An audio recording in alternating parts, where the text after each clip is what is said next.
Hello, my name is Daniel Rosen, and we're going to discuss today pituitary gland tumors. This short presentation I want to focus on two pituitary endocrine gland tumors, the adenoma and carcinoma, mostly because it will be very difficult to advance to the next topic of endocrine syndromes without mentioning a few words regarding these pituitary lesions. Pituitary adenoma, based on radiologic criteria, is defined as a microadenoma less than 1 centimeter, usually is functional, or macroadenomas when they are greater than 1 centimeter, usually non-functional, and they cause a mass effect. It's important also to remember that this mass effect can cause a stock effect with mild elevation of prolactin.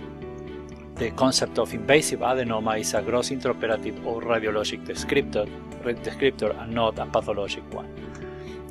Pituitary adenomas show a loss of acinar architecture and the presence of prominent nucleoli that are helpful to distinguish adenomas from normal pituitary gland. The reticulin stain is also very helpful to highlight the architecture of these tumors, since adenomas are reticulin poor. Simple microscopic invasion of the dura is not important. Pituitary adenomas are classified as chromophobe, acidophils, and basophils based on the cell type on H&E. Chromophobe tumors account for up to 79% of the cases, acidophil 15% and basophil 6%. Chromophobe tumors have this sinusoidal or diffuse configuration composed of polygonal cells that are oriented towards a supporting blood vessel that gives this appearance of a pseudopapillary growth pattern. The cytoplasm is vacuolated, resembling oligodendroglial cells, and the next type is the acidophil that composes a diffuse pattern with fine, coarse, acid-positive cells with granules. Often these tumors are associated with acromegaly. The last type is a basophilic that is often seen in young people and associated with Cushing syndrome.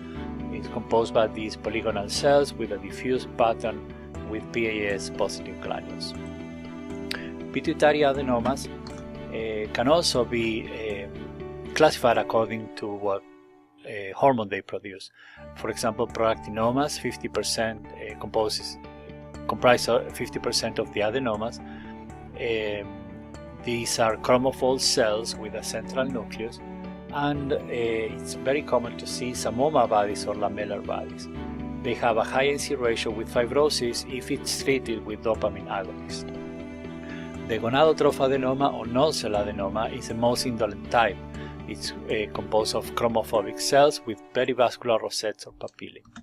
The growth hormone adenoma comprises 20% of pituitary adenomas associated with acromegaly, and up to 50% of these tumors can be invasive.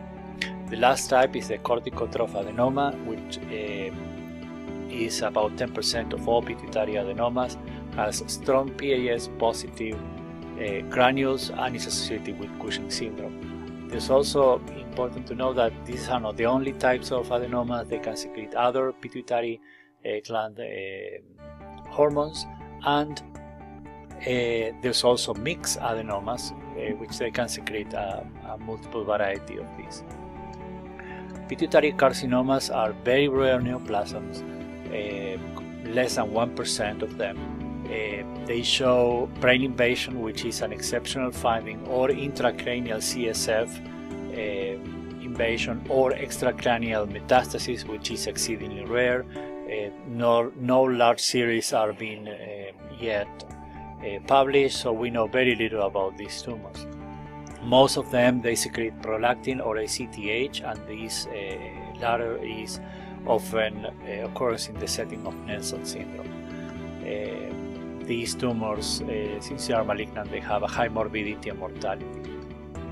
Usually these tumors are also p53 positive, and they have a high mitotic index measured by MIP1 immunostain.